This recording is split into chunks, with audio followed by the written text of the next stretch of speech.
Congratulations and best wishes to Rhea Tayde and Zanjo Marudo. Masayang masaya si Nanay Sylvia Sanchez dahil masaya si Rhea Tayde. Ipinaubaya na nga kay Zanjo Marudo ang kanilang panganay na mahal nila ng kanyang asawang si Art Atayde. Emosyonal ang pamilya ni Rhea Atayde sa kasalan nila ni Zanjo Marudo. Tears of joy dahil true love ito ni Rhea at alam nilang hindi pababayaan ni Zanjo ang kanilang anak. Sobrang intimate ng naging wedding nila at nagtuluan ang luha sa kanilang wedding vows.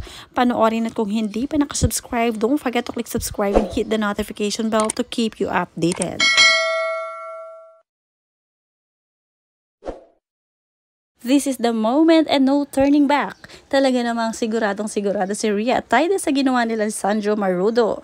Excited ang bawat bisita na makita ang dalawa at nagsasayawan pa nga sa harapan nila. Talaga namang successful ang naging civil wedding nila kay Mayor Belmonte sa Quezon City.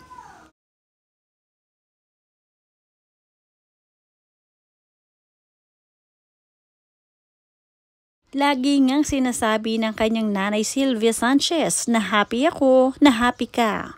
Finally, ready na sina Sylvia na hayaan si Rhea sa kanyang asawang tumira.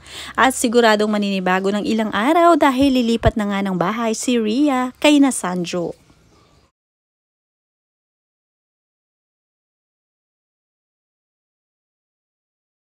Naiyak din ang nag-iisang kapatid na babae ni Rhea na si Jella Atayde.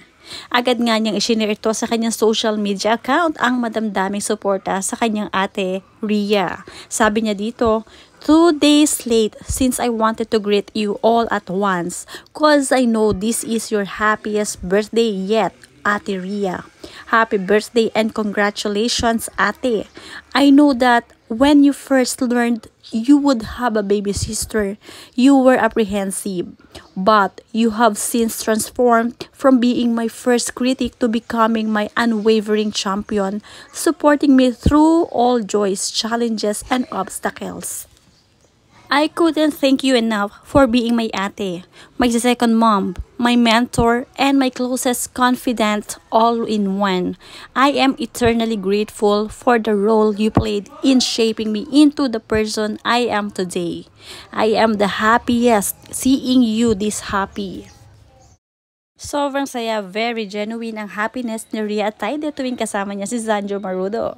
Finally, masayang masaya ang mga darating pa niyang araw at syempre magsisimula ng sariling pamilya kasama si Zanjo na sila lamang. Kuya Z Zanjo Marudo, you're finally officially my kuya. Thank you for being the most genuine, supportive, and caring kuya to me, and now ex-boyfriend to my ate. Your strong family values have always been a source of comfort.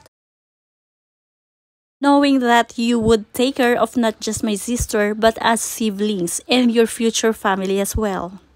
Congratulations to both of you. My heart is at peace in knowing that my sister is being entrusted to someone as loving and lovable as her. I am right behind the both of you. Sasalo at sasalo, always in all ways. Last picture, yes, I needed the box of tissue as in iyakin.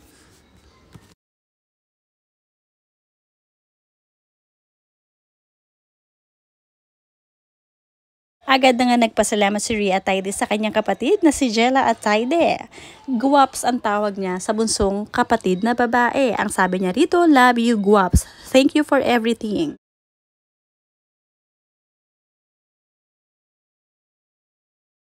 Ito din ang emotional part side ng daddy ni Rhea Atayde na si Art Atayde. Isinayaw ang kanyang anak at handa na nga ibigay ng buo kay Zanjo Marudo. Pagkatapos ng gabing ito ay dediretso na nga si Rhea Atayde sa Batangas kung saan nakatira itong si Zanjo. Hindi maitatanggi ang closeness ni Rhea Atayde at ng kanyang tatay Art Atayde. Dahil sa malambing nga si Rhea at lagi nga nakayakap sa kanyang tatay. Ngayon ay mayroon na siya sariling asawa at sigurado malulungkot si tatay Art. Walang sakawang pagbati sa mag-asawa. Happy birthday and congratulations po sa inyo. Mula naman kay Sanji, best wishes both. Ganyan ang wedding kahit hindi bongga as long as nagmamahalan. God bless both of you. Congratulations and happy birthday, Rhea.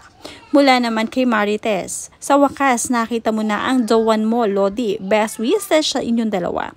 Mula naman kay Jean Rafael, kung ikaw sana BF ni Bea, hanggang ngayon di tuloy sana ang kasal. Buti na lang kay Rhea ka napunta. Hindi din sana natuloy ang kasalan kung kay Bea ka pa rin hanggang ngayon. Best wishes and congratulations Mr. and Mrs. Marudo. Masayang-masaya ang pamilya ni Zanjo Marudo at syempre ng side ng babaeng si Rhea at Taide, masaya din ang kanyang pamilya at syempre ang kanilang mga kaibigan. Hindi naman masasabing sobrang simple ng kasalan ni Rhea at Taide dahil talaga namang pinagkagastahan din nila ito. Ang pinakaiba nga lang ay hindi ito sa simbahan dahil minabuti nila na gawin na lang muna itong civil wedding para mas intimate ang datingan. At syempre bonggang-bongga rin naman ang kanilang reception. Talagang pinaghandaan rin naman.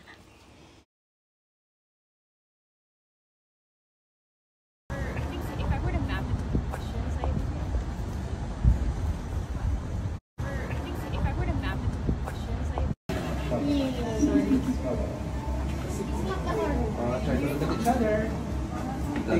Yes, look at each other. Don't look at me. I'm gonna cry. Try natin na hug mo na lang siya sa back. Tinginan nga ng ganyan. Look at each other nga. Try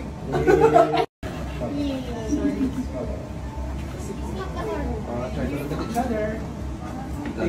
Yes, look at each other. Don't look at me. I'm gonna cry. Try natin na hug mo na lang siya sa back. Tinginan nga ng ganyan. Look at each other nga. My heart is crying of joy. Finally, Z, you two really deserve each other. Again, congratulations and best wishes, Mr. and Mrs. Marudo. Both of you found your soulmate. Good luck and God bless. Mula naman yan kay Imelda Flores. Mula kay Shell Magpali, congratulations and best wishes, crush.